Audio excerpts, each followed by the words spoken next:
Hello people, hope you are doing well. आज हम लोग बात करेंगे सेक्शन 188 सीआरपीसी के बारे में।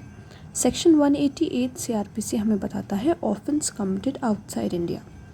जब कोई भी ऐसा ऑफेंस आउटसाइड इंडिया कमिट होता है, इंडिया के बाहर कमिट होता है, तो पहला तो पॉइंट है, क्लॉज ए जो है वो कहता है by a citizen of India.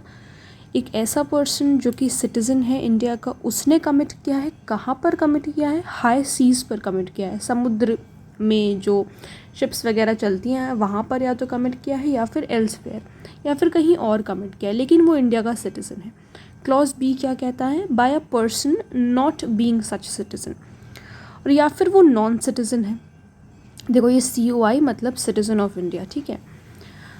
और क्लॉज बी क्या है कि वो या तो नॉन सिटीज़न है बट उसने शिप या फिर ऐसे एयरक्राफ्ट पर ऑफेंस कमिट किया है जो कि इंडिया में रजिस्टर्ड है। तो दो क्लॉज क्या हैं? सबसे पहले कि सिटीज़न ऑफ इंडिया ने कोई ऑफेंस कमिट किया है, कहाँ पर?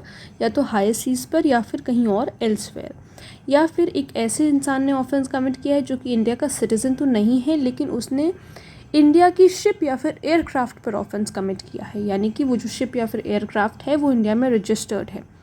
तो माना जाएगा that as if offence is committed in India. क्या माना जाएगा? कि जो ये ऑफेंस है ये इंडिया में ही कमिट हुआ है। अब इसका एक प्रोवाइजो है, provided that notwithstanding anything in any of the preceding sections of this chapter, no offence shall be inquired into or tried in India except with the previous sanction of the central government. लेकिन यहाँ पर उस case को inquire करने के लिए और try करने के लिए इंडिया में, या फिर उस केस को ट्राई करने के लिए सेंट्रल गवर्नमेंट का सैंक्शन ज़रूरी है।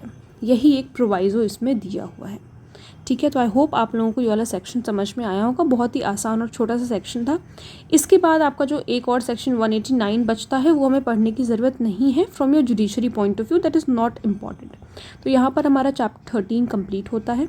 अगर आप लोगों को कोई भी किसी भी तरीके के डाउट्स हैं तो please let me know in the comment section, और अगर आप लोग किसी टॉपिक पे वीडियो देखना चाहते हैं तो वो भी प्लीज़ मुझे ज़रूर बताइएगा। Thank you so much.